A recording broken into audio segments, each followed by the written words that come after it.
Hi, Matt with eTrailer. If you have a 2025 Ram 1500 and you're looking for something that is extra sturdy, extra strong to carry whatever items you have, then the Yakima HD Roof Rack is going to be a great option for you. So let's check it out. What I really like about a roof rack is a few things. So this is going to be perfect if you have any accessories like a bike rack, ski carrier, or even if you have a canoe. This is going to be a great location for it since it's going to be above your cab, saving you a lot of room. And then you can leave your bed open for other items, anything for work, or if you have a bunch of camping supplies, you can put it back there. And I like this better than any hitch-mounted accessory or trailer because it's not going to be extending the footprint of your vehicle, because the truck's already a little bit big anyway, so saving any room you can is going to help you a lot in the long run. And really the biggest thing that's going to separate this rack from other racks is going to be the crossbars themselves. Now we're going to be talking about the crossbar, the tower, and the fit kit, so let's kind of focus on that crossbar right now. So you'll notice with this HD design, this is extra thick, so it's going to be extra strong too. Now something to think about is some accessories might not be able to wrap around that very well. So what you could do is use the T-channel that is built on top of it to mount your accessories like that instead. What I also like about this is we're going to have this anchor point at the very end of it. So if you do have anything that requires straps, like a canoe or a kayak, you can use this point to tie it off to. Underneath it, we're going to have another T-channel, and this one's going to be a little bit different. Might be a little bit hard to see, but this is what's being used to mount your tower to your crossbar. And with that tower, it is going to have this end cap that comes right off. You notice we have this little plastic core right here. You can actually get that replaced with a metal lock core. You can find that on our website. And you can get that kit-alike with your other Yakima accessories. That's going to cover up all these points here. There's going to be a lot of bolts, some little doors. There's a lot going up here. So it's nice that we can cover this up, and really what all these mechanisms are doing is helping us get a good fit today. A lot of times this is used to really make sure you have a good fit on top of your roof. If you have a roof that tapers in, we really don't have a roof that changes too much, so we don't have to think about that a lot. But underneath, you'll notice we have this hook and base that kind of grab onto your roof. Now the way this is working is if I open up my door, you'll notice that hook is grabbing on to your gutter right here. And that's how you get in that good fit. And above that, at this kind of rubber base here, that's nice, it's made out of rubber, we're not going to scratch anything up. This is how it's sitting on top of your roof. Now as far as how that is looking compared to other options around, that's looking pretty okay. I mean, it's better than some other options I've seen around, but it's personally not my favorite fit. If I was going to compare it to another probably better fit, I'd say the Thule Roof Rack is great because that fit is almost seamless on top of your roof. Now let's move over to how this is going to sit on top of our roof. The first measurement I want to get is going to be the overall height it adds. So going from your roof to the top of your crossbar, that's going to be about 5 inches. That's not too bad, but what I'd recommend doing is taking the total height of a vehicle, your crossbar, and if you have anything on top of that, include that too, so you know if you can make it underneath something like a garage or not. Next up, we'll talk about the space underneath. That's going to be a little bit over 3 inches. So that's most good amount of space for you for most cases. Now, like I said, a lot of clamp-on accessories are probably not going to be able to wrap around there, so I wouldn't be too concerned with it.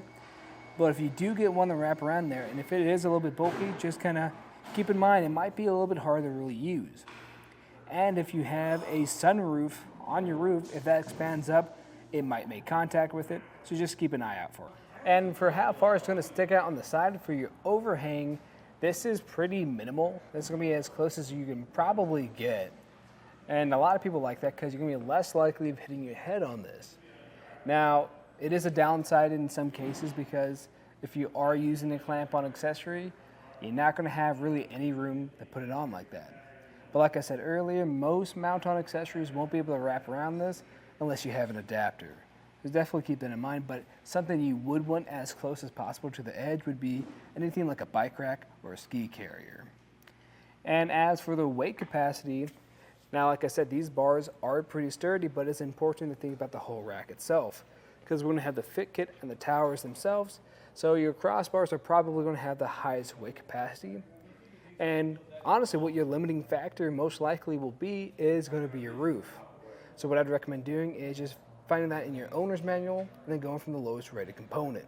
In my opinion, I think this is a solid choice, especially if you like the look of something a little bit more rugged on top of your roof. You like those tie-off points that we have too if you have a lot of kayaks or canoes, and you just want something that's going to last you a long time. Now, if I was going to compare it to anything else, I still think the Thule roof rack is another great option. I think it just gives us a little bit more of a sleek design, and I really like how those fit kits really sit on top of a roof. But either way, you can't go wrong. As for the installation, either one of them won't be too bad. Now, this one will be a little bit more involved. There's a lot more settings you have to deal with. So if you are a little bit curious to see how we handle it, just stay tuned and we'll walk you through the process. If you don't have that HD adapter in here yet, this is how you're going to do it. You're just going to grab this plastic piece. It's going to have this ridge side on the bottom. I find the best way to put this in here is kind of at an angle. Putting in one side first and applying pressure to the other side until it kind of clicks into place. Then you're going to grab your block, and this is going to have a threaded hole on it. Make sure you just stick that and line it up with your bolt. If you have any issues doing that, just flip this around. You're going to find that you have this opening right here. If that opening is blocked, it's just because it's blocked by this little tab. So just pull that out. Now you have access to it. Grab your Allen key, try to line it up, and then just tighten it on slightly.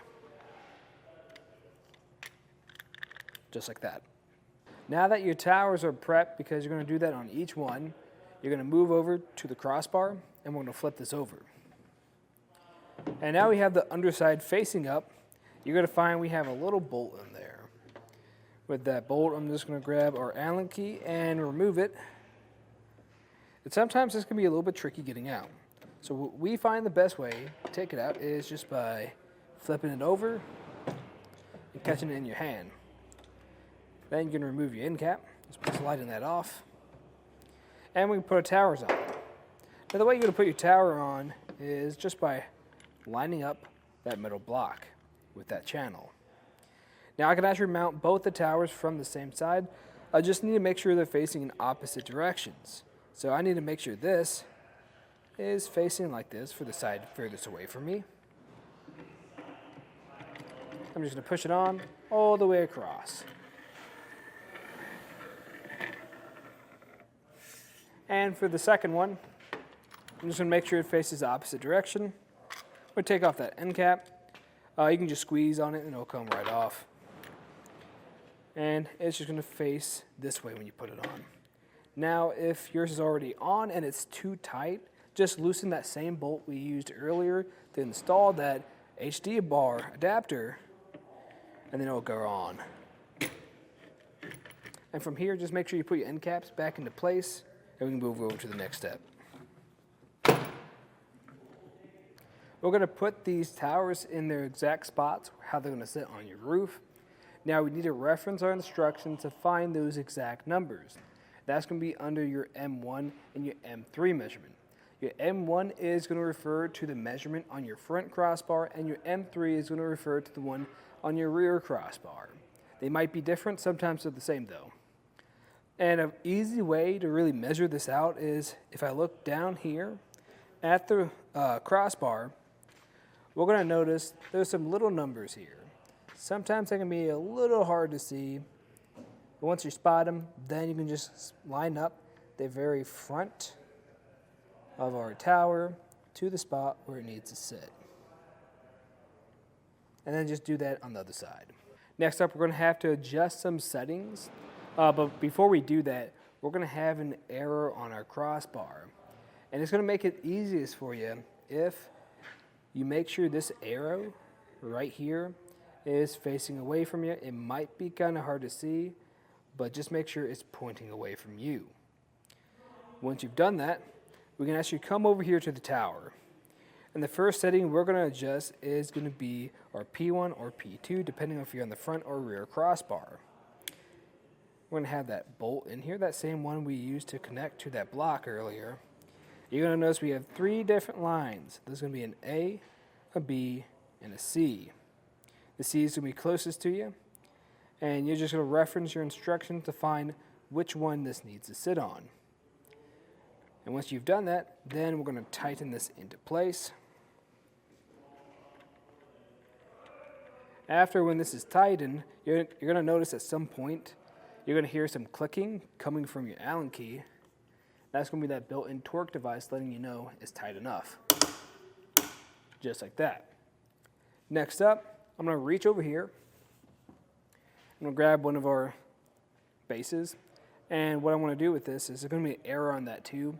I want to make sure that is facing away from the inside of your crossbar. There's also going to be this little indentation here. Just make sure that is facing away. Once you've done that, we're going to line this up with this metal bar. You're going to find we have an opening that's going to match up that same shape. I'm going to push down on it until it clicks into place. And from here, we can adjust our T1 and our T2 measurements. And that's just going to be the T1 on your front crossbar and the T2 on your rear crossbar. The way we're going to adjust that is by coming over here to this secondary bolt. That's going to be right here. That's going to be very similar to the P1. We're going to have a 1, a 2, and a 3. The 3 is going to be closest to you. So just reference your instructions to find which setting you need this to be on, and then you can adjust it. The easiest way to adjust it is just by loosening that bolt up, grabbing the fit kit, and just pivoting it to where you need it to sit, and then retighten that down. And I want to repeat that whole process on the other side. And now we can actually start putting this on our roof. Now, what we're going to do is make sure that arrow we had on the bottom of that crossbar is still facing forward. And when we put it up here, we're just going to take our time. You could grab a friend to help you out with this, but you can do it either way. I'm just going to roughly place it up here. It doesn't need to be perfect. You can change it up later on. And either way you go, it's going to be the same process either with your front or rear. And to make sure your crossbar is sitting in the right spot, we're going to use our M2 and an M4 measurements. You can find those in your instructions. Now for your M2, that's going to be referring to your front crossbar. The way you're going to get that is measuring from the very top of your windshield all the way up to the very front of this base. Once you've done that, then just do it on the other side to make sure it's even and square it off. Now when we're going over to the rear crossbar, it's going to be a little bit different. Instead, we're going to be going from the front of your front crossbar to the front of your rear crossbar to get that M4 measurement. Once you reference that measurement and get that even on both sides, you can move over to the next step. Once you have this up here, you might find you have an odd fit. And what I mean by that is the way our base is sitting on our roof. What we're looking for is something to be more centered on this black strip here. So what we're going to have to do with this is just bring our tower in a little bit. Now this happens every once in a while when you get kits. Sometimes it just doesn't match up to your roof exactly, and that's where we're going to kind of fine tune it now. Something I like to do is grab some of that painter's tape and just lay it right next to where my base is sitting. So once I put this back up here, I don't have to remeasure anything. I just got done fixing how everything is sitting on here, and now we're going to install these clamps. So what you're going to do is come over here and open up our access door, just like that. And you're going to find we have this little bolt in here. It kind of has this kind of point that sticks out. You're going to stick that underneath. And that point that sticks out there is going to grab right into that opening. Just there. Not the bigger one, but the smaller one at the bottom. And we're just going to double check with how the bottom's sitting here. And what my goal is to lower that down. So I'm going to start up here with that swing bolt. Bring it down some. Right now it's making contact with it. So I'm actually going to go over to the drive bolt, loosen that a little bit. Just like that. And now I'll completely clear. Now I'll lower that a little bit more. Try to get this as straight as possible. Once that's done, we'll come back over to the drive bolt right here. Tighten that just a little bit. And come over to your swing bolt and tighten that just a little bit too. You don't want to tighten that all the way down because we need to tighten the other side down, because if you tighten one side too much, it's going to pull and give you an uneven fit. So you're just going to keep doing that back and forth. And you're eventually going to reach a point. You're going to have a lot of resistance. You start hearing this click. And we'll tighten up the bottom one too. There we go. And we'll close up that axis door. Close up this tab too. And from here, we're going to give it a good shake test. Make sure everything feels solid. It's not going to go anywhere. And then I'm going to put my end cap on. And if you got the lock cores for it too, you can lock it up. And from here, we're really just going to be loading up with whatever gear we have and taking it out for a ride to see how it does. But that's just a look at the installation and some of the features of the Yakima Roof Rack on our 2025 Ram 1500. I'm Matt. Thanks for watching.